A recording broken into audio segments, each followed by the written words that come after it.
In this video we're looking at Newton's third law, action and reaction. This should hopefully be quite short, and we just need to be really careful with the language we use and the way that we draw diagrams of Newton's third law in action. So have a think to yourself now. Have you got any idea what Newton's third law is? There is a standard way that it's often quoted. So this is the normal way that people would recall Newton's third law. Each action has an equal and opposite reaction. Every action has an equal and opposite reaction. That's the standard way that it's quoted. Now I find this potentially unhelpful, so I'm going to have a slightly more in-depth definition that I'm going to use, and I would expect you to use to help form your answers in terms of explaining Newton's third law pairs. And that's this. If body A exerts a force on body B, then body B will exert the same force on body A, but the force will be opposite in direction. That's a really important distinction, that we have two different objects, or bodies, doesn't matter what you call it, objects or bodies. We've got an object A and an object B, and they're interacting with each other. Because of that, there's a force on either of them. There is one force on object A and one force on object B. They're in opposite directions and acting on those opposite bodies, but they're of the same type. So here's some rules that are really important for Newton's third law. The two forces act on different bodies. They don't act on the same body. So one force per body. One force for the panda, one force for this shelf. They're both of the same type. So if there's a gravitational attraction, there's a gravitational attraction on both bodies. If there's an electrostatic force or a contact force or a frictional force, that is that same type acting on both bodies. They're equal in magnitude. That means that the forces acting on the two bodies are the same. This is often where confusion arises, because if we don't recognise that they're acting on different bodies, we start to think that all things have balanced forces on them, which means they obviously aren't going to start slowing down or speeding up. There's no acceleration or deceleration. They're equal in magnitude, but each force is acting on a different body, and that's really important. The forces are always exactly opposite in direction. So if one force is acting downwards, the force on the other body is acting exactly upwards, exactly opposite direction. This isn't rough. Right, let's make sure we're really clear on these rules for Newton's third law. So you've got the general rule at the top here, but let's go over these rules one by one just to make sure we're really certain about them. These always occur in pairs. You should always have an even number of forces when we're talking about Newton's third law. We traditionally would call that an action and a reaction, although I'm not certain that language is particularly helpful, as it seems to imply that one causes the other, whereas they both happen at exactly the same time.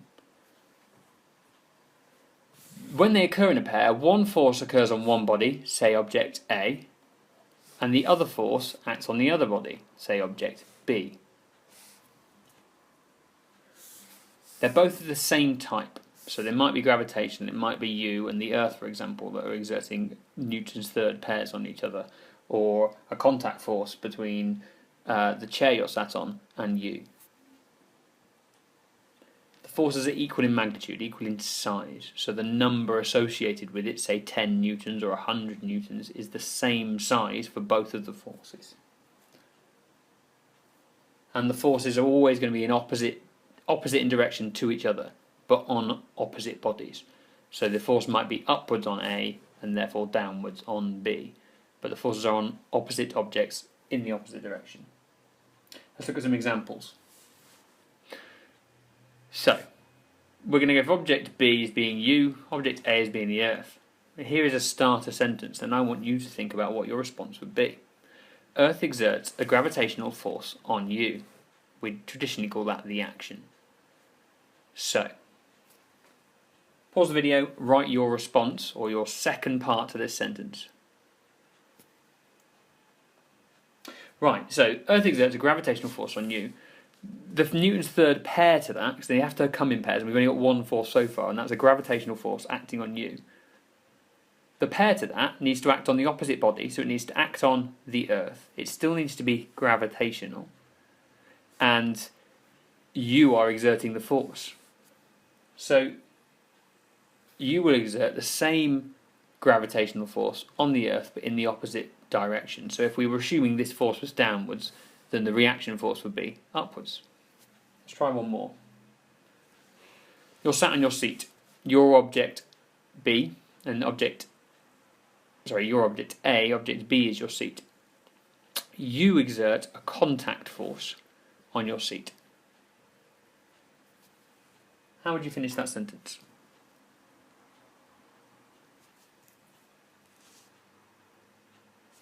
So, as it's you who is exerting it, in the opposite example, the seat must be exerting the force. And it's a contact force, it must have the same type following those rules as before. And the force this time has to be acting on you. So your seat will exert the same contact force on you in the opposite direction to that contact. So say you exerted the force downwards, it would have to exert the force upwards on you. Okay. Here's an example that may seem simple at first, but this is going to be quite good at diagnosing whether or not we've understood this principle or not. I want you to draw a diagram of a book on a table. I want you to label all of Newton's third law pairs that are present here. You should find at least 2 pairs. Okay, so the first one is that the Earth is pulling on the book. That's this force here. So the Earth is pulling on the book. Downwards from its centre, the Earth is pulling on the book.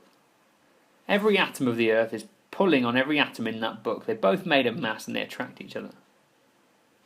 Subsequently, there is an equal and opposite force on the Earth. That book is pulling the Earth up. We don't necessarily notice that effect because the Earth is so large. We notice the effect of the force on the book, but the force on the Earth we don't necessarily see. That's why this can be counterintuitive.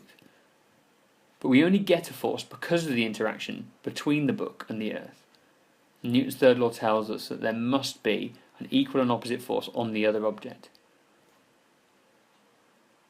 The second pair of forces are between the book and the table. This book isn't accelerating, so it needs a second force on it, and that's a contact force up from the table on the book. Because the book is pushing down on the table must push up with the same magnitude on the book. So there's a pair of contact forces between the table and the book. If we were going to look at just the forces on the book here, that would be a very different case, and that isn't what Newton's third law is. So if we extracted these from here, there is a pull of the Earth on the book. And there is also a push of the table on the book.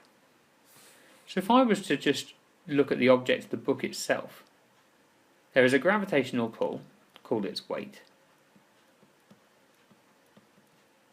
and there is a contact force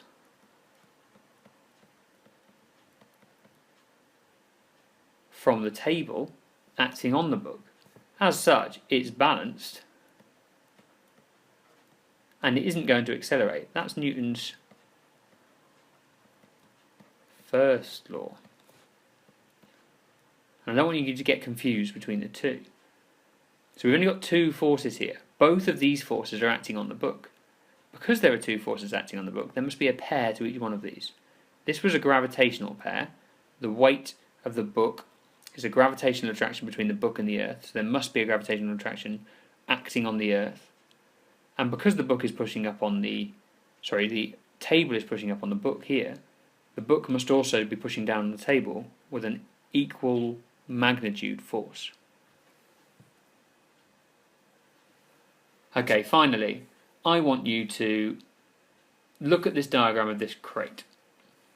So the crate is the object that we're considering. What are the forces? What forces are there acting on this crate? Question mark. And then I want you to think, what are the third pairs, Newton's third law pairs, that are associated with the forces acting on this crate?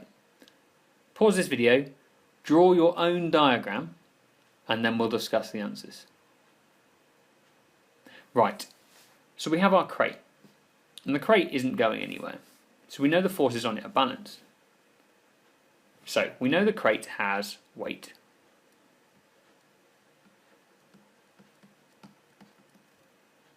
And there's also a contact force from this crane here that's pulling it up. So there's also a contact force here.